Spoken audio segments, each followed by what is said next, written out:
ಮತಾಂಧ ಶಕ್ತಿಗಳು ಭಾಳ ದೊಡ್ಡ ಪ್ರಮಾಣದಲ್ಲಿ ತಲೆ ಎತ್ತಾ ಇದ್ದಾವೆ ಅನ್ನಲಿಕ್ಕೆ ಮೈಸೂರಿನ ಘಟನೆ ಒಂದು ಉದಾಹರಣೆ.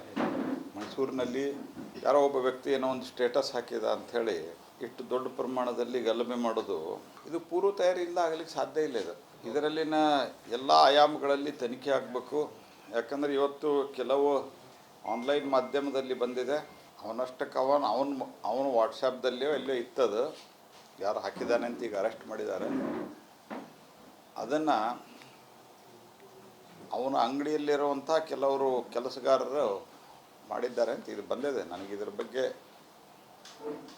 ಸಂಪೂರ್ಣವಾದಂಥ ಫಸ್ಟ್ ಹ್ಯಾಂಡ್ ಮಾಹಿತಿ ಇವತ್ತು ಈ ವಿಷಯದ ಬಗ್ಗೆ, ಉಳಿದಿದ್ದರ ಬಗ್ಗೆ ನಾನು ಮಾತಾಡಿದ್ದೀನಿ ಅಲ್ಲಿ ಸಂಬಂಧಿಸಿದವ್ರಿಗೆ, ನನಗೆ ಗೊತ್ತಿಲ್ಲ. ಆದರೆ ಅಂದರೆ ಒಂದು ರೀತಿಯಲ್ಲಿ ತಯಾರಿ ಗಲಭೆ ಮಾಡಲಿಕ್ಕೆ ಎಲ್ಲ ಕಾಲದಾಗೂ ಯಾವ ರೀತಿ ತಯಾರಿ ಇಟ್ಕೊಂಡಿರ್ತಾರೆ ಅನ್ನೋದು ಇದು ಅತ್ಯಂತ ಗಂಭೀರವಾದಂಥ ವಿಷಯ ಇದು.